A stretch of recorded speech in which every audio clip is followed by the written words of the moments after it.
পিতামাতার পছন্দে বিয়ে না করে নিজের পছন্দে বিয়ে করলে এটা অবাধ্যতার শামিল হবে কিনা, গুনাহগার হতে হবে কিনা? যদিও নেককার নারী হয় এবং নির্বাচনে নেককার নারী হিসাবেই নির্বাচিত করা হয়, এক্ষেত্রে সঠিক হবে কিনা? আসলে আমরা বিবাহ শাদীর ক্ষেত্রে আল্লাহর কাছে প্রতিনিয়ত দোয়া করা, রব্বানা হাবলানা মিন আজওয়াজিনা ওয়া যুররিয়াতিনা কুররাতা আয়ুনি ওয়াজআলনা লিল মুত্তাকিনা ইমামা।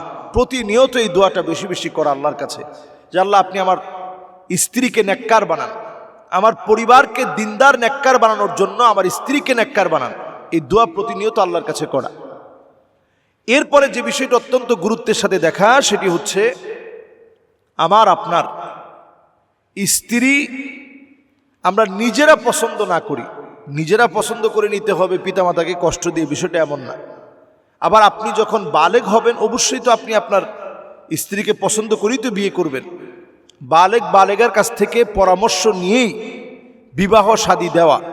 আইসারুহা মাউনা।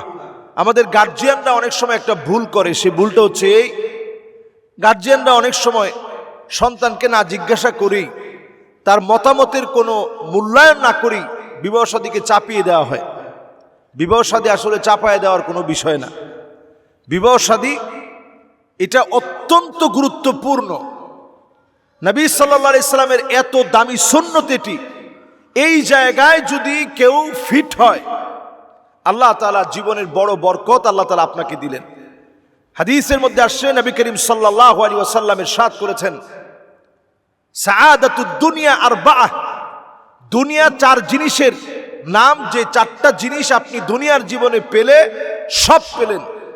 এর মধ্যে এক নাম্বার বিষয়, দুনিয়ার জীবনের এক নাম্বার বিষয় হচ্ছে, দুনিয়ার জীবনে যদি আপনি এক নাম্বারে যদি দুনিয়ার জীবনে একটা সুন্দর বাড়ি পান, যেটাকে হাদিসের মধ্যে বলা হয়েছে বাইতুন ওয়াসিআ, বড় সড় একটা বাড়ি পেলেন, তাহলে জীবনে অনেক কিছু আপনি পেলেন।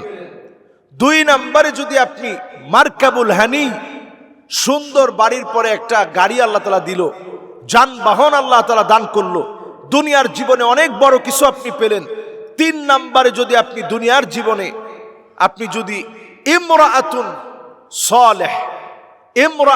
সালেহা, নেককার একজন স্ত্রী যদি আপনি পান, আপনি অনেক বড় কিছু পেলেন। নেককার একজন স্ত্রী যদি আপনি পান, অনেক বড় কিছু আপনি পেয়ে গেলেন।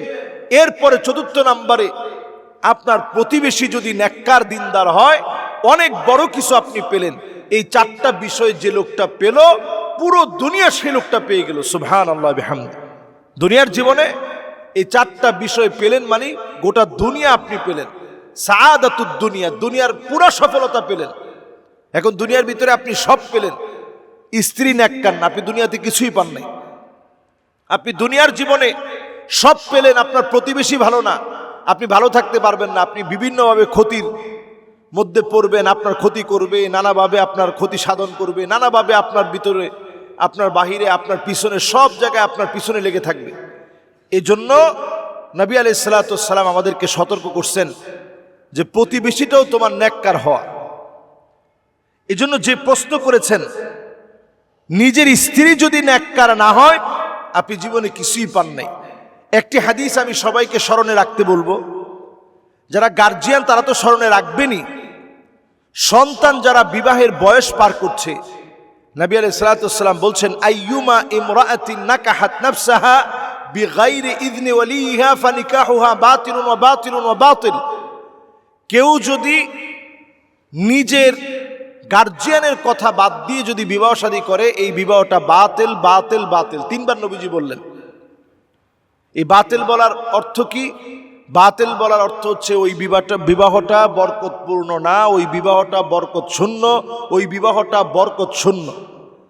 এই জন্য আমরা দেখি অনেক প্রেম করে ভালোবাসার টানে বিভিন্ন জায়গা থেকে ছুটে এসে, অনেক সময় লাইভ করে, অনেক সময় বিভিন্নভাবে একেবারে ওই সন্তানের বাড়িতে এসে নানা রকমের প্রহসন করে, এমনকি খানাদানা ছেড়ে দিয়ে অনশন ধর্মঘট লাগায়া এরপরে বিয়ে করে, কিছুদিন পরে সেই বিবাহ টিকে না।